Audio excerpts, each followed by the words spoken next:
Guys कल Saturday को होने वाला है स्पेशल ट्रेडिंग सेशन एनएसई और बीएसई की तरफ से 2 मार्च को।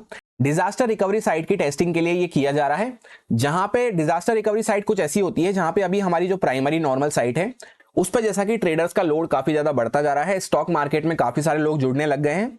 तो बाई चांस अगर वो किसी कारण से साइट क्रैश हो जाती है या फिर कोई साइबर अटैक उस पर हो जाता है, कोई हैकर अटैक हो जाता है डाटा वगैरह चोरी करने के लिए, उस टाइम पे हमारे पास एक बैकअप साइट होनी चाहिए।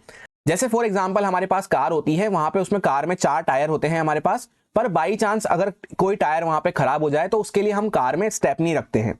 उसी तरह से ये डिजास्टर रिकवरी साइट होने वाली है कि किसी कारण से ये अगर खराब हो जाती है हमारी प्राइमरी साइट तो हाथों हाथ सारा डेटा वगैरह डिजास्टर रिकवरी साइट के थ्रू रन कर सके। वैसे तो अगर आपको ध्यान होगा तो ये 20th जनवरी को होने वाला था मेनली, पर उस दिन क्या हुआ था 22 जनवरी को राम मंदिर ओकेजन पे हमारी हॉलीडे हो चुकी थी। 22 को वहां पे मंडे था और 20th जनवरी को हमारा सैटरडे था। तो जो मंडे का नॉर्मल दिन होता है, मिड कैप निफ्टी की एक्सपायरी वगैरह होती है, उसको शिफ्ट करके नॉर्मल दिन बना दिया था सैटरडे को। तो उस टाइम पे ये रिकवरी साइट की टेस्टिंग नहीं हो पाई थी, तो वही सेम दिन यहाँ पे कल के दिन कंडक्ट करा जाने वाला है 2 मार्च को। सो ये टाइमिंग्स को हमें ध्यान रखना है। पहले नॉर्मल प्राइमरी साइट पे हमारा काम चलेगा, 9:15 बजे एज यूजुअल मार्केट ओपन होगा, 10 बजे तक वहां पे बंद हो जाएगा। ये एंड टाइम है जहां पे प्री ओपन जो हमें देखने को मिलने वाला है 9 बजे से लेकर 9:08, वही जैसे नॉर्मल टाइम रहता है वही उसी टाइम पे प्री ओपन रहेगा। उसके बाद सेकंड प्री ओपन टाइम चालू होने वाला है 11:15 से लेकर 11:23 के आसपास। फिर 11:30 से डिजास्टर रिकवरी साइट पे हमारी ट्रेडिंग चालू होगी, जहां पे 11:30 से लेकर 12:30 1 घंटे के लिए वहां पे डिजास्टर रिकवरी साइट पे सारा काम चलेगा। उसके बाद और चेकआउट हम करते हैं तो सेटलमेंट हॉलीडे होने वाली है इस दिन, यानी कि कोई भी फंड में वहां पे एडजस्टमेंट नहीं किया जाएगा।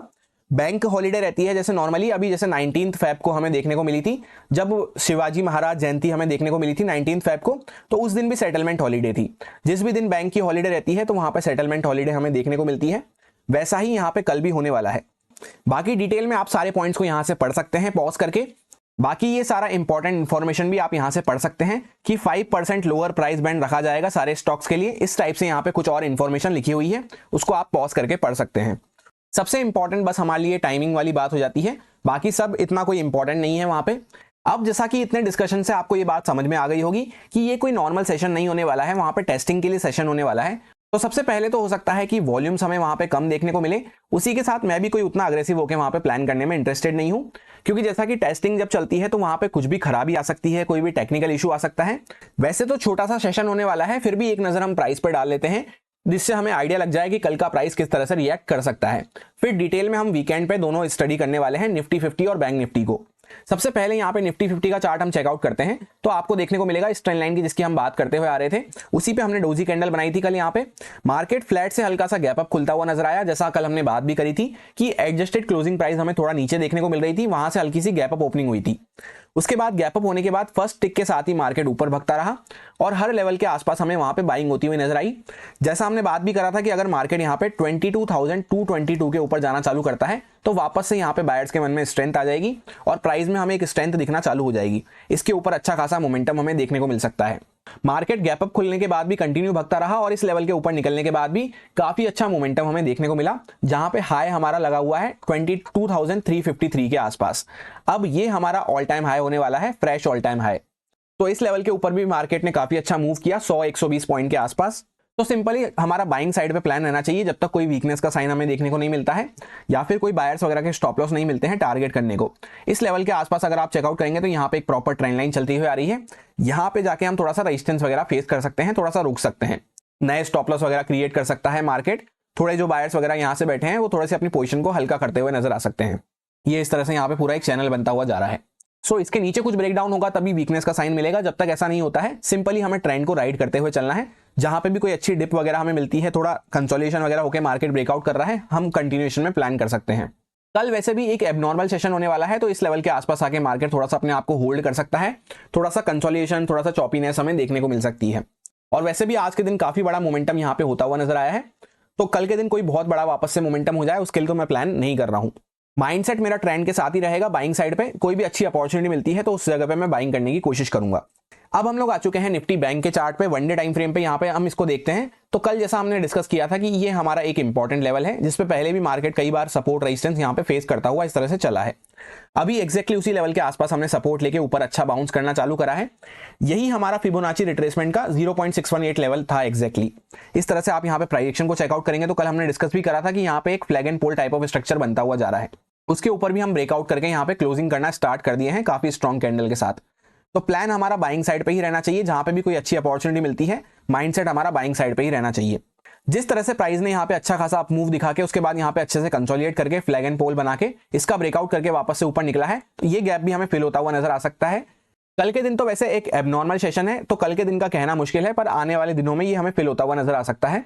और जैसा हमने बात भी करी थी कि इस लेवल के ऊपर जब हम जाते हैं तो वापस से प्राइस में स्ट्रेंथ आना चालू होगी, जहां से हमने ये पूरा ब्रेकआउट इस तरह से पूरा फेल किया था। कल जैसा कि आपको ध्यान होगा हमने डिस्कस भी किया था कि 46,555 से लेकर 46,755 ये हमारा इंपॉर्टेंट रेजिस्टेंस का जोन होने वाला है। इस लेवल के आसपास इसकी हमने बात करी थी। इसके ऊपर जाते ही यहाँ पे काफी अच्छा मोमेंटम हमें देखने को मिला और क्लोजिंग हमारी 47,300 के ऊपर तक भी मार्केट गया था और 286 के आसपास हमें क्लोजिंग देखने को मिल रही है।